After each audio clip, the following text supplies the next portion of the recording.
Psalms 115. Si Lord lang ang Diyos.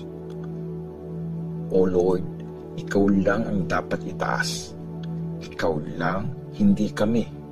Kasi tapat ka. At ang pag-ibig mo, di kumukupas.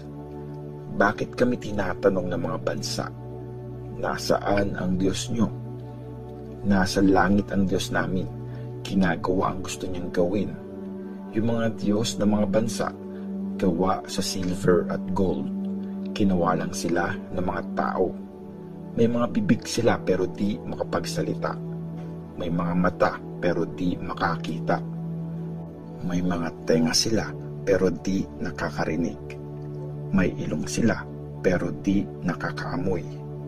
May mga kamay sila pero walang pakiramdam. May paa pero di makalakad. Walang sound na lumalabas sa lalamunan nila. Ganyan din yung mga gumawa sa kanila. Pati yung mga taong sa kanila nagtitiwala. O bayan ng Israel, magtiwala kayo kay Lord.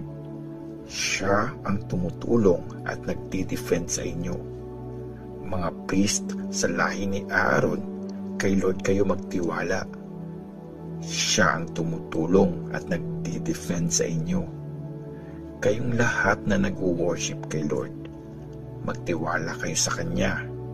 Siya ang tumutulong at nagdi-defend sa inyo. Hindi tayo nakakalimutan ni Lord at ibibless niya tayo. Ibibless niya ang bayan ng Israel, pati ang mga priests sa lahi ni Aaron. Ibibless niya ang lahat ng sumasamba sa Kanya, kahit sino pa sila, mayaman o mahirap. Bigyan sana kayo ni Lord ng marami pang mga blessings. Kayo at ang inyong mga anak. I-bless sana kayo ni Lord. Siya ang nag-create ng langit at ng lupa. Si Lord ang may-ari ng kalangitan, pero binigay niya sa mga tao ang lupa. Yung mga patay, hindi nagpupuri kay Lord. Yung mga tahimik na at nandun na sa libingan. Pero tayong mga buhay, magpapasalamat kay Lord mula ngayon at magpakailanman. Praise the Lord. Psalms 116. Papuri ng taong muntik nang mamatay. Lord, mahal kita. Pinakinggan mo ako. Nakikinig ka pa nagpe-pray ako. Lagi kang nakikinig sa akin, kaya lagi akong tatawag sa iyo. Delikado ang buhay ko, mapanganib ang paligid. Natrap ako ng sobrang takot sa kamatayan. Naiisip ko pa lang, takot na ako. Kaya nag-pray ako. Sabi ko, please Lord, ayoko pang mamatay. Matuwid si Lord at sobrang maawain. Talagang mabait ang Diyos natin.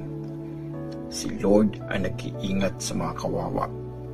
Nirescue niya ako nung delikado na ang lagay ko. Sabi ko sa sarili ko, relax, huwag kang matakot kasi mabait si Lord sa iyo. Niligtas ako ni Lord, hindi ako namatay. Pinatahan niya ako sa pag-iyak. Hindi niya ako hinayaang bumagsak. Mabubuhay akong kasama si Lord sa mundo ng mga buhay. Di nawala ang faith ko kahit sinabi kong durog na ako. Sabi ko nung gulong-gulo na ako, lahat ng tao sinungaling. Anong pwede kong i-offer kay Lord sa lahat ng kabutihan niya sa akin? Mag-o-offer ako ng wine kay Lord para magpasalamat kasi niligtas niya ako. Ibibigay ko kay Lord ang mga pinramis ko sa harap ng lahat na nag-worship sa Kanya. Sobrang sakit kay Lord pag namatay ang mga taong loyal sa Kanya. O Lord, nagsaserve ako sa iyo, kagaya ng ginawa ng nanay ko. Mula sa kamatayan, sinave mo ako. Mag-o-offer ako ng sacrifice para magpasalamat sa iyo. Tatawag ako sa pangalan mo, Lord. Ibibigay ko kay Lord ang mga pinramis ko sa harap ng lahat na nag-worship sa Kanya. Doon sa temple na bahay ni Lord, sa gitna mo, O Jerusalem. Praise the Lord. Psalms 117. Purihin si Lord. Purihin si Lord. Purihin siya ng lahat ng mga bansa. Lahat ng tao sa mundo, itaas siya. Mahal-mahal niya tayo. Di yun nagbabago. Forever na tapat si Lord. Praise the Lord. Psalms 118. Salamat Lord, nanalo kami. Magpasalamat kay Lord kasi mabuti siya. Walang hanggan ang wagas niyang pagmamahal. Mga taga-Israel, sabihin niyo, walang hanggan ang wagas niyang pagmamahal. Ang kani Aaron, sabihin niyo, walang hanggan ang wagas niyang pagmamahal. Lahat na may takot kay Lord, sabihin niyo, walang hanggan ang wagas niyang pagmamahal. Nung hirap na hirap ako, tumawag ako kay Lord. Sumagot siya at inalis ako sa hirap na pinagdadaanan ko.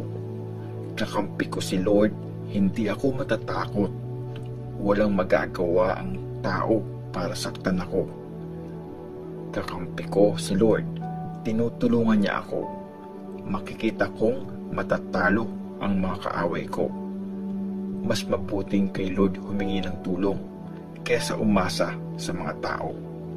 Mas mabuti pang kay Lord humingi ng tulong kaysa umasa sa mga powerful na leader.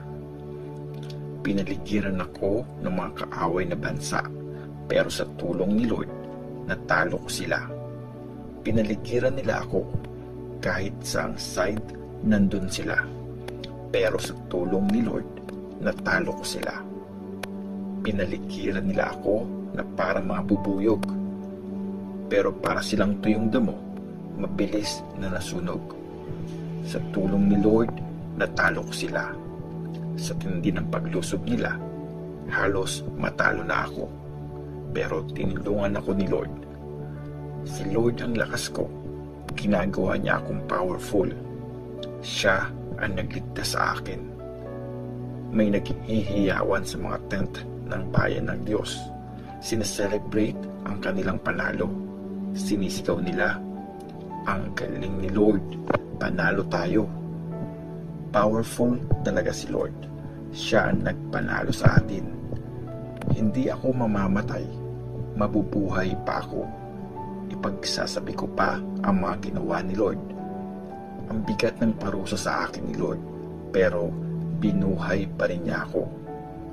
Buksan niyo ang mga pinto ng temple. Papasok ako at magte-thank you kay Lord. Ito ang pinto ni Lord. Yung mga gumagawa ng mabuti ang makakapasok dito. Thank you, Lord, pinakinggan mo ako. At dahil sa iyo, naligtas ako. Yung batong ni-reject ng mga nagtatayo ng bahay, yun pa ang naging pinaka-importanting bato. Si Lord ang gumawa nito. Grabe, ang gandang tingnan. Ito ang araw ng tagumpay ni Lord. Magsaya tayo at mag-celebrate. I-save mo kami, Lord. I-save mo kami. O Lord, sana maging successful ang mga gagawin namin. Blessed ang taong dumadating dala ang pangalan ni Lord. Mula dito sa temple ni Lord, binibless namin kayo. Si Lord ang Diyos. Pinasikat niya ang liwanag niya sa atin. Mag-celebrate. Dalhin ang mga sanga ng palm tree. Lumakad hanggang sa altar. Ikaw ang aking Diyos. Magpapasalamat ako sa iyo. I-declare kong dakila ka sa lahat. Magpasalamat kay Lord kasi mabuti siya. Walang hanggan ang wagas niyang pagmamahal.